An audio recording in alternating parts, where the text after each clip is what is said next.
Welcome to Women Winning Divorce. I am your host, Heather Quick. I am an attorney, entrepreneur, author, and founder of Florida Women's Law Group, the only divorce firm for women by women. I love thinking big, thinking outside the box, creating creative solutions for women, and empowering women to win in all aspects of their life. Our approach at Florida Women's Law Group is to provide women with a strategy to not only achieve their objectives, but win at life. I believe that what may show up as adversity is simply an opportunity to change and improve your life. In each episode, I sit down with innovative professionals and leaders who are focused on how you can be your best self before, during, and after divorce. In these conversations, we are looking at how women can win at life. I have the unique opportunity to meet women when they are at a transition period of life. But that is only the beginning to becoming your best self and winning at life on your terms.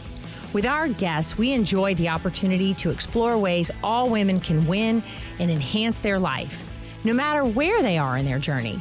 Because divorce is just a point in life, not the end and not what defines you, rather a catalyst for your growth.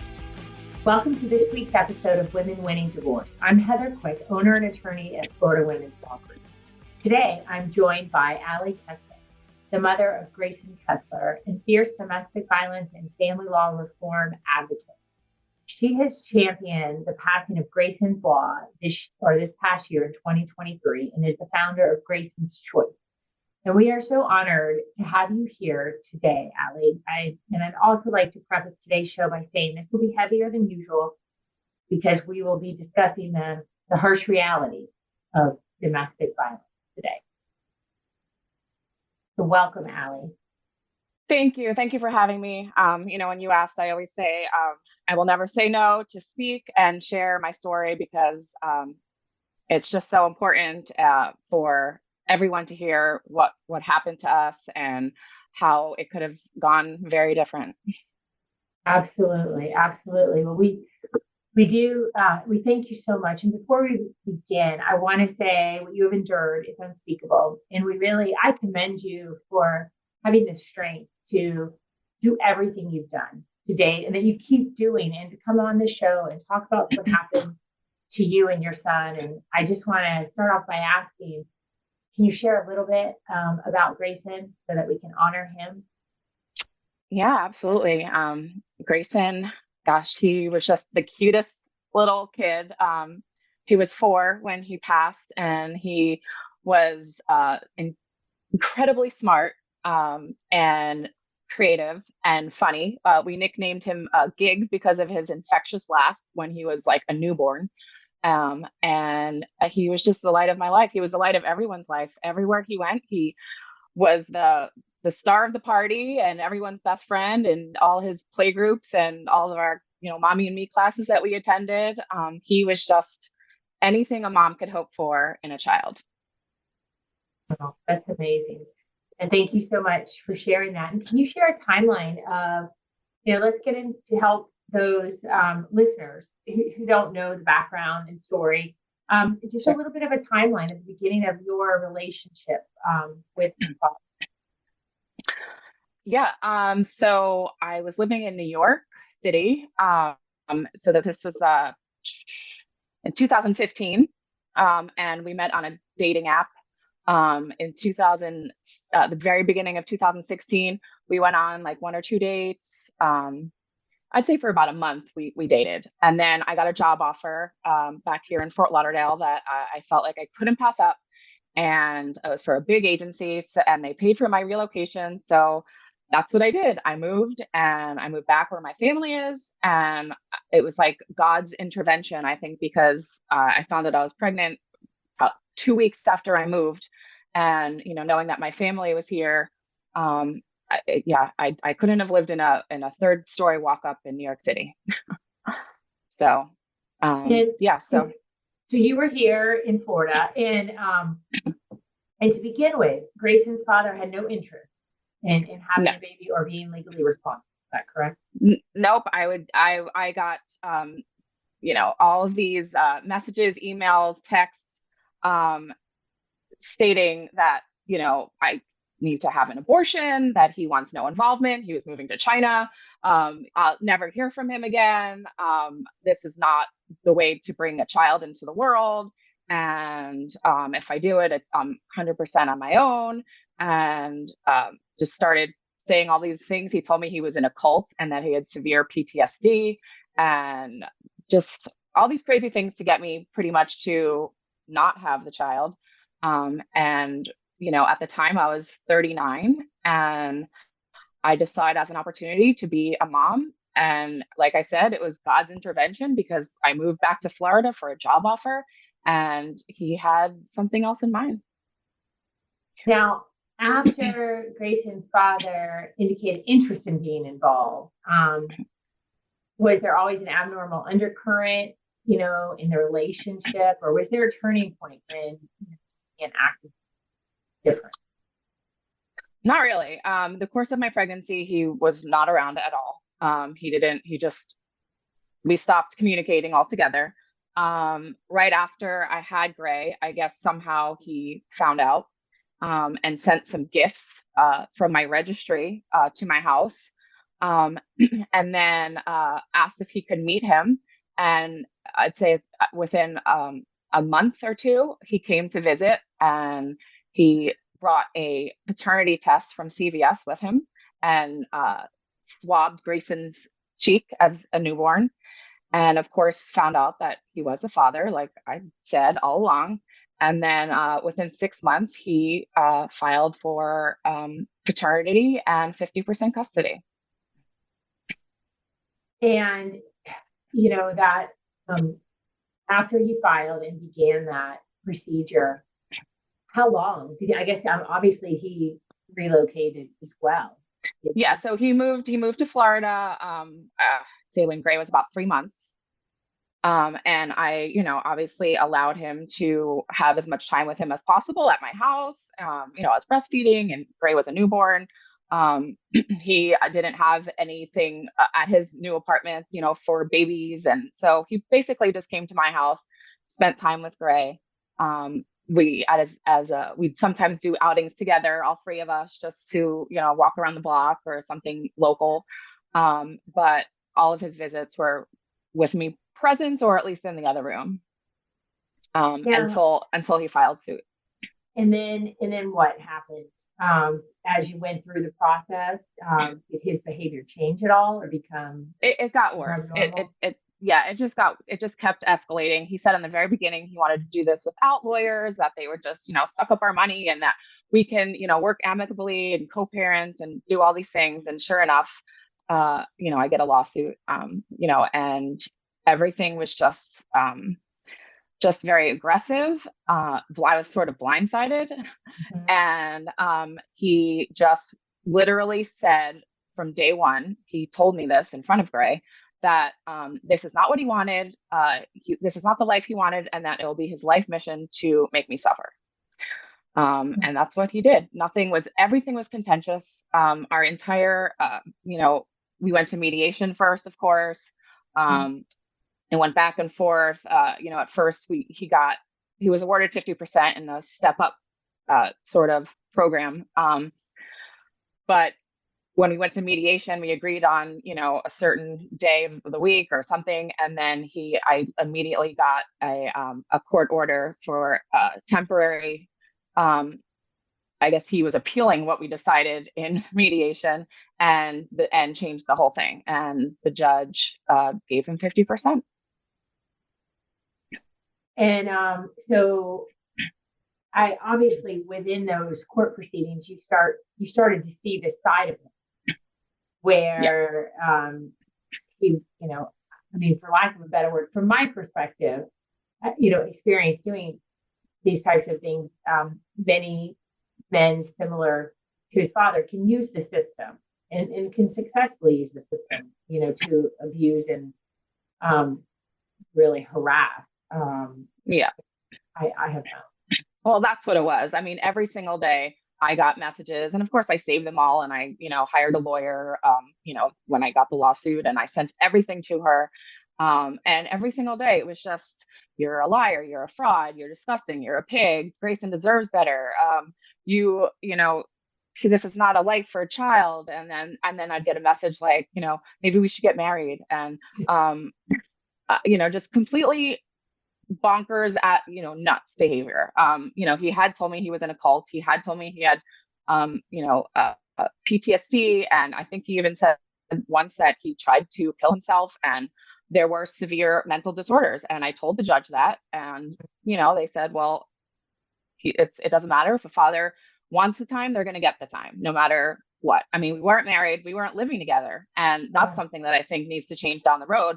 Like, just because it's your DNA, if you're not married or living together, I think different set of rules should apply. I didn't know this person, and I'm handing my newborn over to a virtual stranger. Mm-hmm.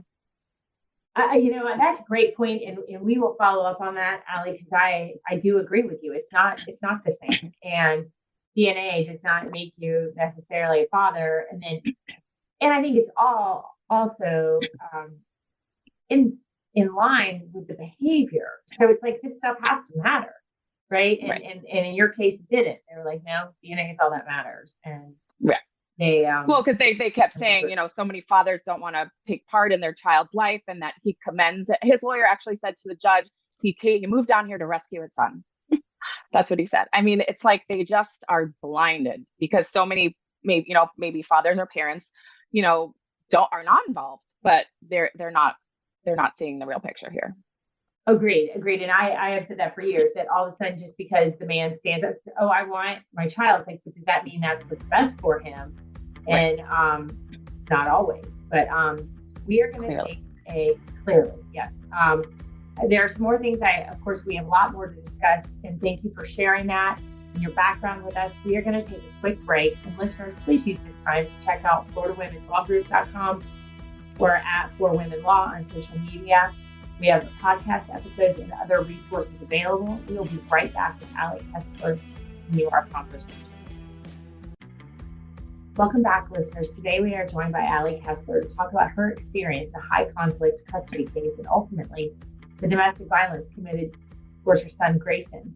Ali, you mentioned in the last segment that there was an order of 50-50 custody of Greyson.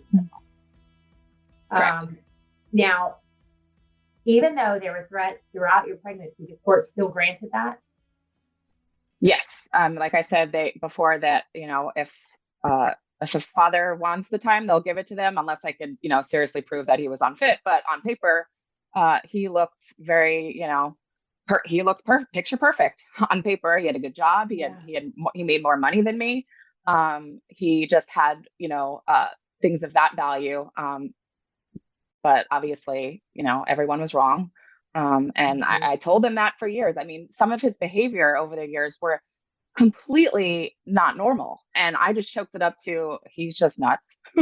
And, we tried to get a psych eval in 2019 because his things that he did were just completely bizarre. Like, not like starting something at school where he wouldn't start the first day because he didn't believe me that he started school on a Tuesday and not a Monday because Greyson was going to daycare 2 days a week. And so he brought Greyson there on a day that he wasn't even starting. And I had to literally call the school and call the principal and do all these things and be like, look, if he shows up, I don't know, like, to tell him Greyson doesn't start school today. Like, he just did things like for power and control. And, he was narcissistic. He was here, I was here, and I would never be good enough for his perfect child, who he did love. All right. Now that's interesting that you say that, because clearly for a period of time, he ended up having him 50% of the time. He did. And then Now, could you share with us maybe when that custody agreement and that, the time sharing arrangement started to become even more problematic? Greyson was supposed to go to him 50% of the time. We were doing like a 2-2-3 timeshare, which, I hated because I just felt like, he was just going back and forth and back and forth. But that was to start when he turned 3. And I'd say, it was very difficult for Greyson at the time too, because sleeping 2 places and then going somewhere else for 2 places, it was just a lot of back and forth. Plus, John couldn't pick Grayson up from school, so I actually picked him up every single day, and even on his days, and took him home until John came and picked him up, which most of the time would be around 6:30 or so, and Grayson was pretty much sleeping. He would fall asleep on the way home, and then he wouldn't wake up, and he'd just put him to bed. And of course, he would blame me, saying I need to nap him more, and that I'm doing it on purpose, and just things of that nature. And with the psychological evaluation, the court wouldn't agree, or Grayson's father just never complied with it. It's sort of neither. It sort of just got lost in the shuffle. I see that it was filed. I mean, you can log on and see that it was actually filed, and then nothing ever became of it. My lawyer, his lawyer, just never. I think COVID hit, and I think things just got like completely, backlogged for the court system, and they had to do everything online, and it just like dropped. I mean, I never dropped it. It never happened, because I was trying to get our schedule changed back to the way it was, like him going there every other weekend and Wednesday nights, because it was better for Grayson. He needed more of a schedule that would be appropriate for a toddler. So that I never got that opportunity. We don't know what happened. Now, can you share a bit about you and your attorney's strategy, if you recall? I mean, to be honest, I don't know what her strategy was. Everything that I sent her, she agreed. Oh my God, he's crazy. I would literally send screenshots of everything. And she would say, oh, that's a motion for contempt. That's a motion for contempt. He wouldn't pay for Gray's school. He wouldn't agree on camp. I once toured like 13 preschools and camps and put him in a spreadsheet, and he said no to all of them. My lawyer literally just said, just do it. Just pick one. You're being reasonable. He's not. And then, like everything I'd sent, she's like, we're going to file a motion for this. We're going to file a motion for that, but never did. Now, was there frustration at all with his attorney or the court system? Do you think that played a part in some of these things not moving forward at all? Probably. I'm sure they, prolonged everything and delayed it as much as they could. I at the time, leading up to the tragedy, his behavior just escalated, and I knew like something was not right, and I felt like I was being watched, or a tracker on my car. And when I told this to my lawyer, of course she's like, we're going to file stalking, an injunction and a restraining order and all that stuff, because his behavior was not normal. He knew things that he should not have known about my whereabouts. And it was just very bizarre. And sure enough, I took my car to a local body shop, and I begged them to just put it on a lift and look. And they did, and they found it within seconds. Now, how, well, I'll get back to that, but was there a history of violence or abuse or against you or any other family members that you became aware of? Not physically. I mean, obviously Okay. He tormented me every day verbally. He started doing the same with my family. He went background checks, credit checks on all of my family members, which was, I thought, bizarre. Right. Yeah. He'd bring up just the most random things, like a credit card I had from college, and just use it against me. And my mom smoked cigarettes, and of course she didn't smoke in the house, but of course that was a reason for him to say Grayson belonged with him. I mean, he just attacked all of us in some way, but not physically. Okay. And honestly, I don't know what went on at his house, because we never lived together. I never saw them together without me. Right. Yeah. And so once what you talked right before about taking the car to the body shop, they found the tracker. At that point, was that when you filed for the stalking injunction? No, I'd actually already filed it at that time. Okay. I put on there that I believe there was a tracker on my car, and I put all of that. Yes. And did that ever get heard? No, I went to the court. No, I went to, like I said, things started escalating. I started getting like threats, like I want to see your head separated from your body. And just he started. I was dating someone at the time. He started contacting him, and sort of tormenting and harassing him, and things were just getting really out of control. And then he'd be like, "I love you. You make me crazy. Let's move to Hawaii with Greyson, and then I want to see your head separated from your body," literally in the same day. So I was like, okay, this is not normal. I'm scared. I told my lawyer. She's like, well, I said, should I call the police? She said, no. She's like, let's just file the restraining order, the stalking injunction. She asked if I had like a camera doorbell. I said yes. But I was frightened, and I kept waiting for her to file, and she didn't. And finally, she went the morning that she did. I went over to Kinko's. I printed out everything, including like pages and pages of text messages and threats and everything that I wrote. And I went down to the courthouse myself. I figured that she would file it, but she didn't. The clerk of the court literally said that it may be better suited that I fill out one for DV instead of stalking, because I wanted protection for my child. Mm-hmm. I knew that he was going to get picked up that night. I was afraid. I didn't want to hand him over, but I also knew what could happen if I didn't follow the rules. I have friends that, would keep their child and they would get penalized and they would get their time taken away, and the judge would make them suffer for, being a good parent. Right. So I went to the courthouse. I sat in the room. I refilled out everything because I switched it to DV. I wrote right on the front page, "I'm afraid for my life, but most of all, my child."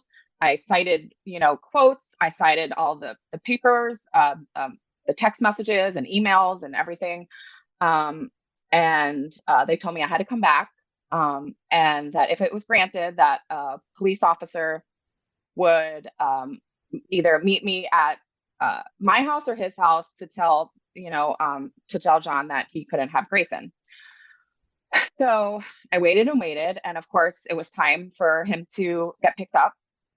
So he picked him up, and I put him in the car and I buckled him up like I always did.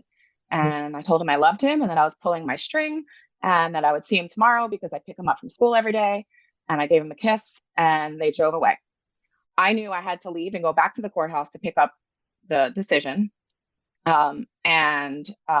Right after they pulled away, me and my mother went back to the courthouse, picked up the decision, and it said denied. And it said the threats were made to me and not my child, and there was not enough supporting evidence of actual abuse.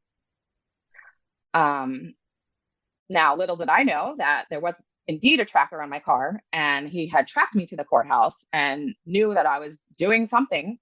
And then he panicked, and I started getting like text messages like left and right all night long saying, am I filing a restraining order for text messages? And why would I do something so dumb that's really just going to cost me and he could lose his job?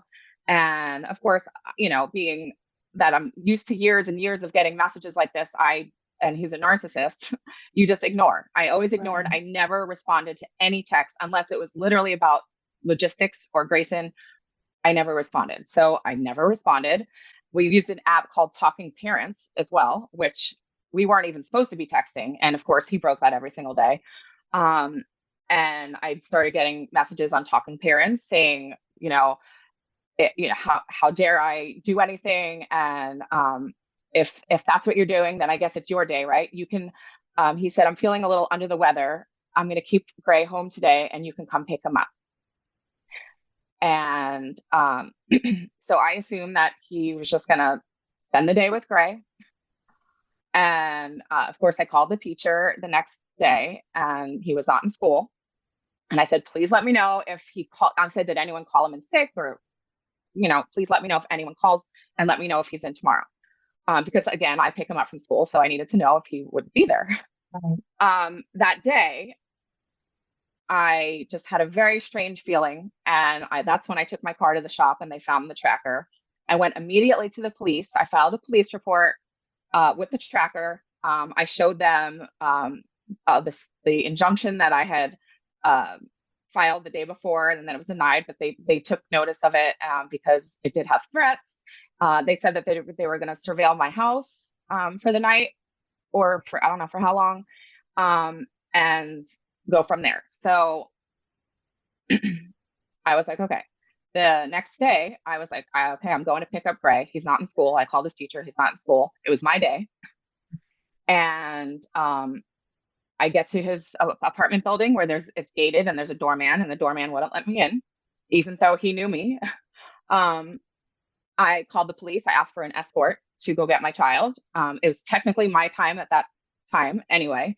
And I just didn't feel safe, and I wanted, them to help me. They said they came, they talked to me, they looked through my paperwork. They said, even if we found him, we can't get him. You need an emergency pickup order. I said, we're wasting time here. My child is missing. I said, ultimately, this is a missing person, because now John's missing, Greyson's missing. Nobody has heard from them since Wednesday. And, I said, they're like, well, I'm sorry, this is family court. We can't help you.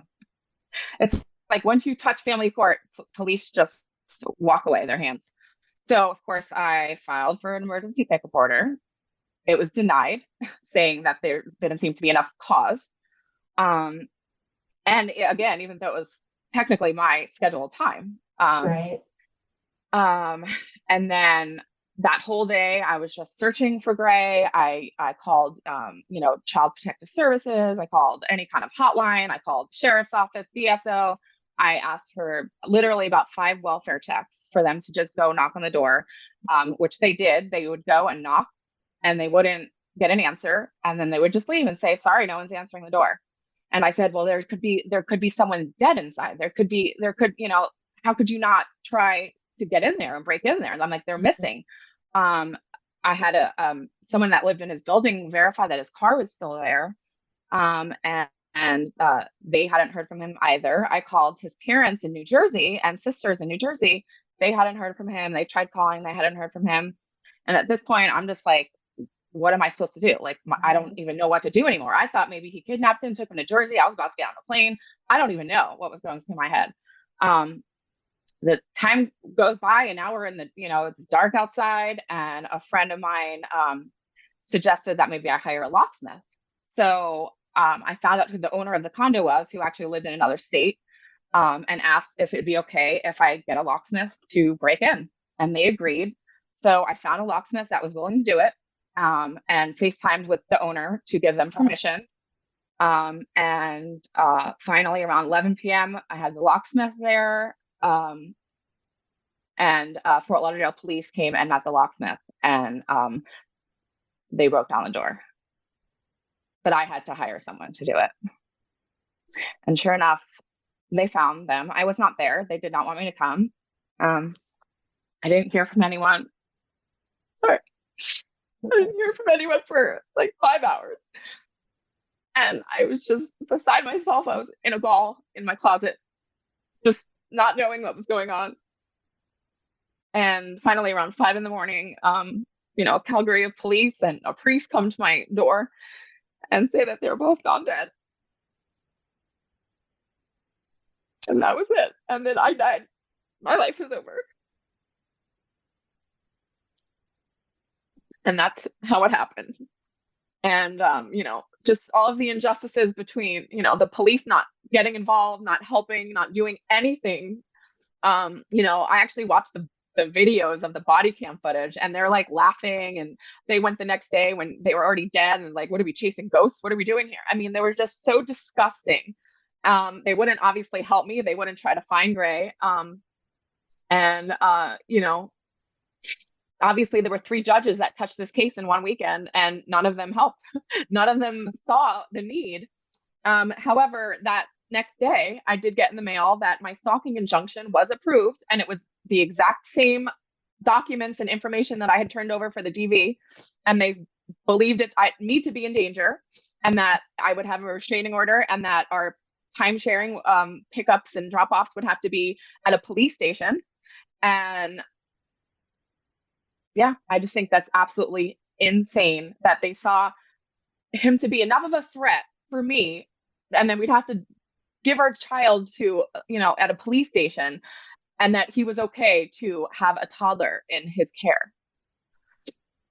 It just made no sense. And that's how the law came about, because what should have been common sense to anyone that you speak of. I mean, if a human being is hurting a human being, then a judge should be allowed to step in and at least hear us. That's all I was asking. I just wanted a hearing. I wanted to say, this is what's going on. And so that I could get face to face for a judge, but we never got to that point because they denied it right away. I mean, I don't even think that a judge actually even read it.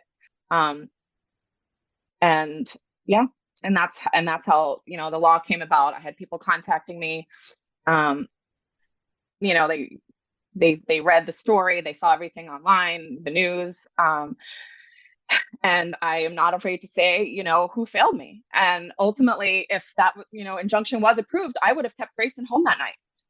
I would have kept him home. I would have seen, I would have found the tracker. I would have filed a report. Something would have been different. The fact that the police wouldn't help because they said this is family court is disgusting, because, like I said, this was two missing people, and they still wouldn't get involved.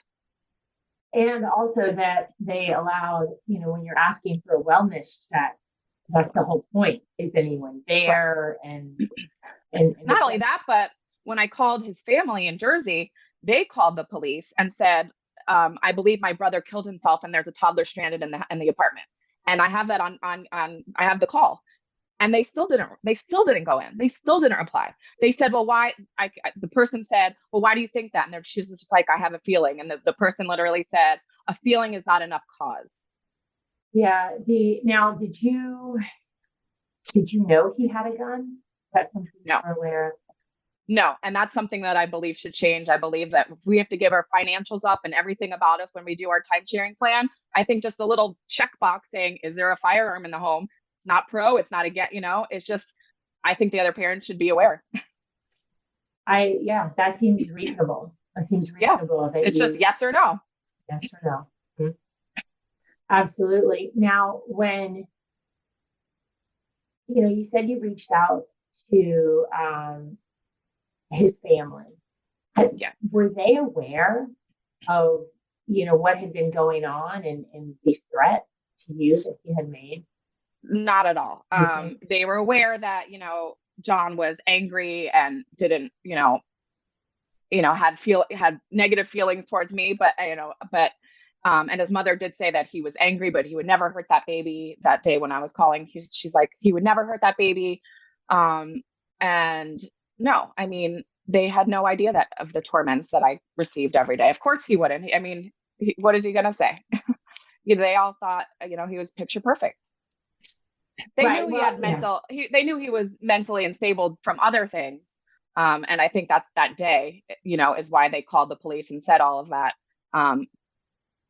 They did know that. But that was nothing they had shared with you up until Correct. It became this really Correct. pinnacle of an emergency. Right. And, after the fact, I didn't talk to his family. No one reached out to me after, the murder.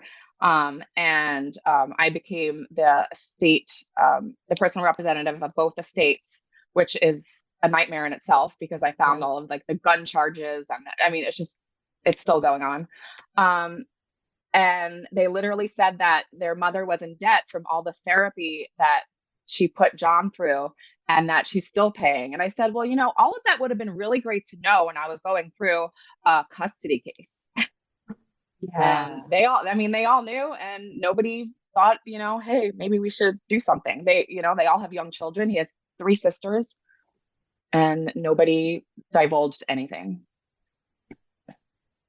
Wow. Well, that leads me to so many questions, and I'm sure the same questions that you would have for your attorney as well, in regards to that.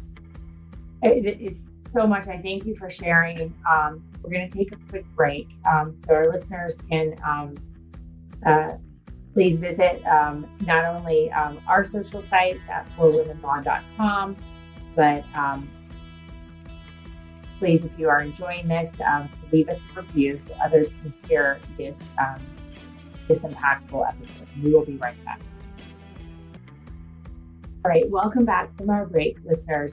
We're almost out of time with Ali Kessler today, but we've had such a powerful and really necessary conversation today that I certainly wish you were not having, but I do appreciate that you are.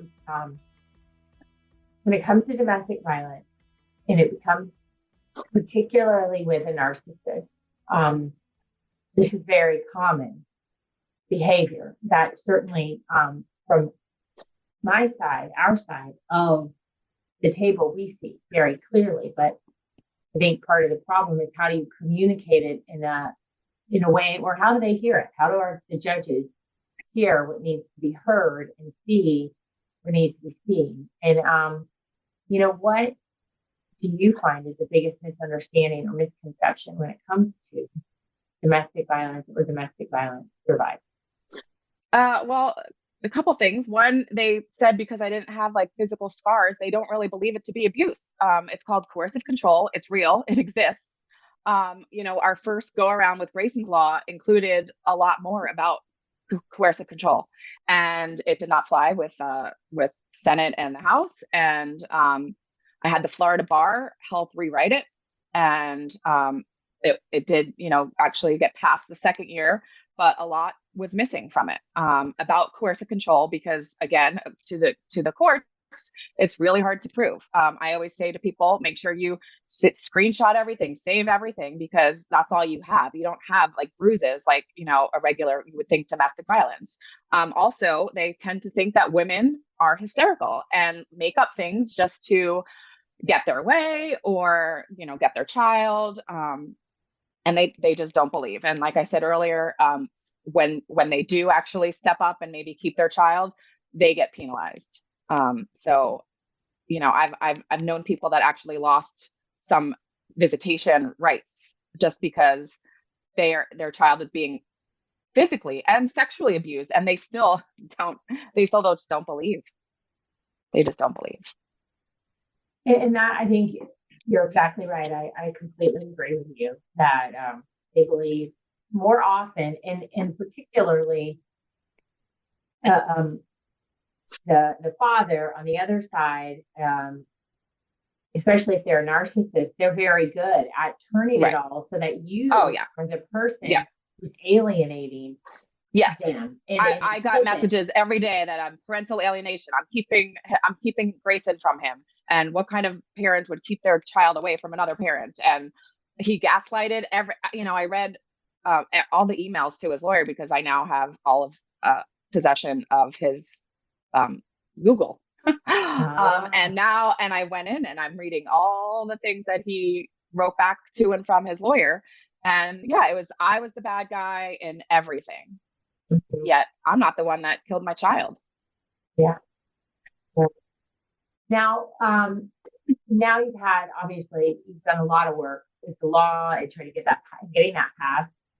And so, in your experience, when does the situation begin to get alarming and really in need of intervention? Because obviously, hindsight now, and looking back, there had to be a point where, absent the fact that the judges didn't do anything that they should have done. But where do you think that?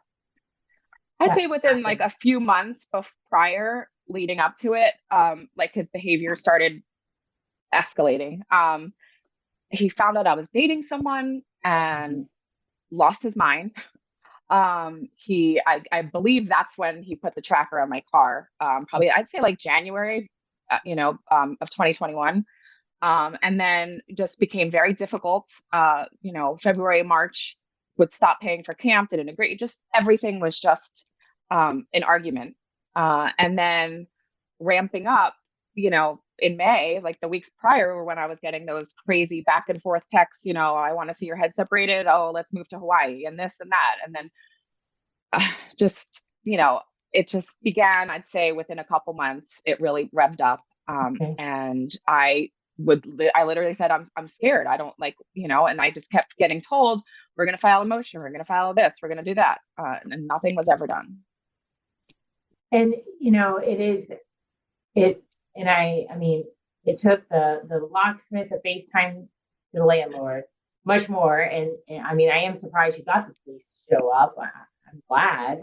But, you know, in all of that, I mean, I know you were working tirelessly because you were concerned.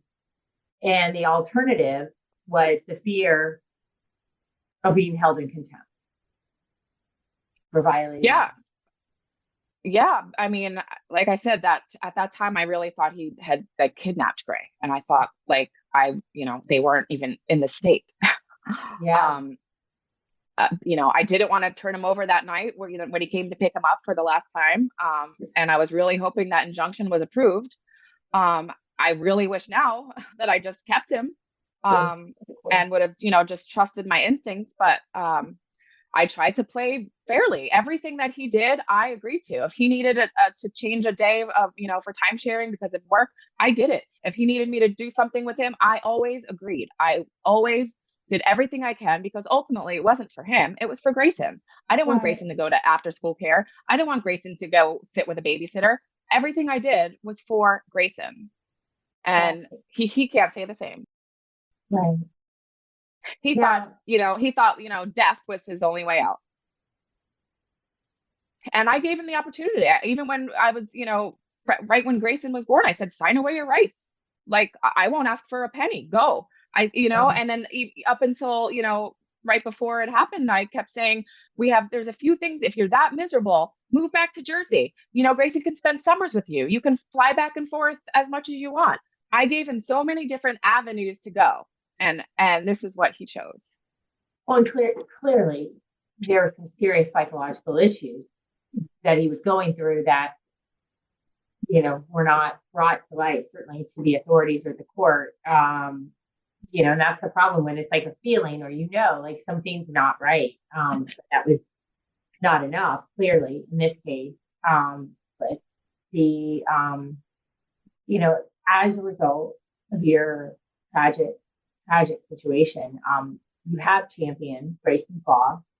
It passed in July of 2023. And can you share with our listeners, what's in this bill that hopefully will help the next woman who is in a similar situation? Well, I think part of what, the law does say now, which it didn't before, like I said, it's common sense.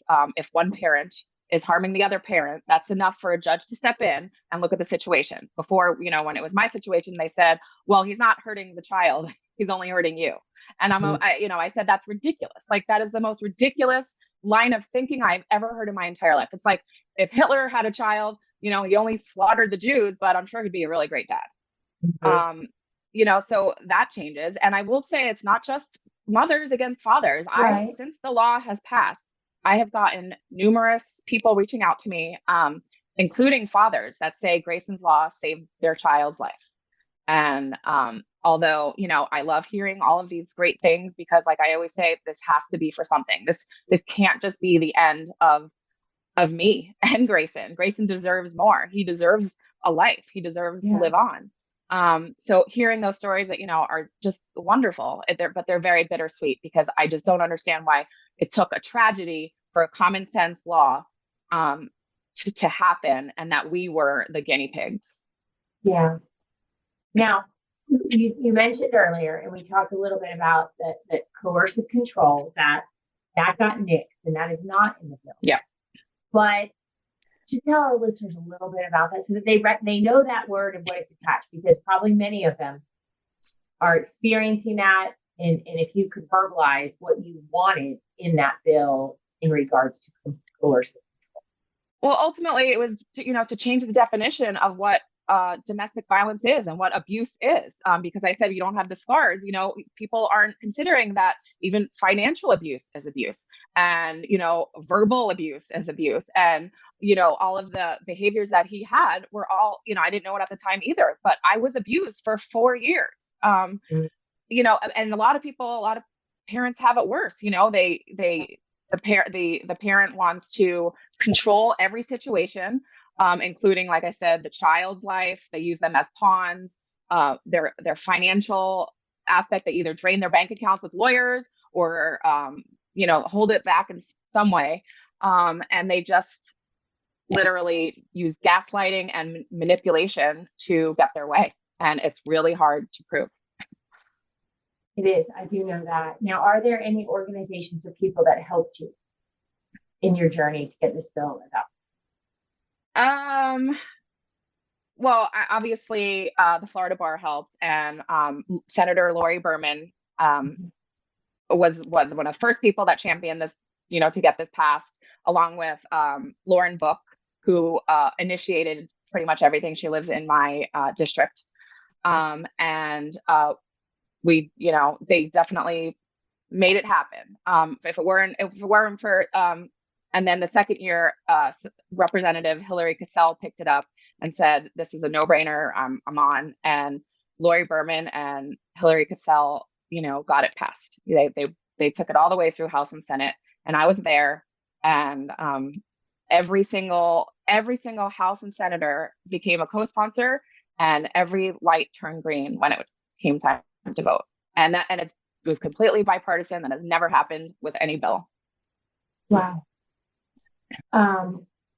Now, you also created an organization called Greyson's Choice. Can you share what your goals and objectives are through that organization? Yeah, I mean, ultimately, it just started as a resource for others because I was getting just so many, I was inundated by phone calls and emails of other parents that are going through something similar and wanted advice or help. And I just was like, I don't know if you should be asking me for advice. This is what happened. But ultimately, it was created to help children and families navigate the family court system, putting child safety first. Our ultimate goal is to seek protection of vulnerable children innocently involved in domestic custody challenges. We hope to, over time, create programs and education and training because I believe that judges and lawyers need training in this type of abuse. They have no idea what coercive control is. And I really want them to not only know about Greyson's Law, which I actually was present for the last CLE for the Florida Bar, to try to get everyone to know about Greyson's Law. And ultimately, they need to know what coercive control is and that type of abuse. So when another parent asks for, a restraining order or help, they actually just listen. Just take the time to listen and then go from there. Well, lastly, Ali, where can our listeners find you for more information? You can go to greysonschoice.org. That's GREYSONS and the word choice.org. We are having our first fundraiser February 24th, and we're hoping to have a nice little turnout to raise money for a wonderful cause. So, yeah. Well, we will have all of those links below, as well as encourage and promote the organization, your cause, in any way we can. Thank you. We've reached the end of our show today, and thank you so much, Ali Kessler, for joining us today, sharing your and Greyson's story. It's so important, and I thank you on behalf of every other person who might be in this situation and needs to hear what you've been through and maybe recognize some ways and things that they can do and action that maybe they can try to take. And hopefully our judicial system, legal system now will listen that this law is in place. So thank you so very much. You're welcome. And like I said, it can't be for nothing. Absolutely. And you're right to keep making sure that it wasn't for nothing. So thank you so much today to Ali Kessler. And listeners, if you or someone you know is going through a domestic violence situation or a divorce, or thinking about it, or have questions, please reach out to us at FloridaWomenLawGroup.com. Also, you can join our Facebook group, Women Winning Divorce, for conversations with other women in similar situations. Thank you so much. Thank you for joining me for this episode of Women Winning Divorce. My goal is to elevate your life and the way you are thinking so that you are best equipped to win at life.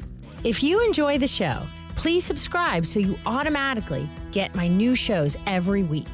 And I would love to hear from you personally. Come join the conversation on social and join our Facebook group, Women Winning Divorce. We welcome your comments and suggestions. We want to bring you content that helps move your life forward. Women Winning Divorce is the place for an elevated conversation on how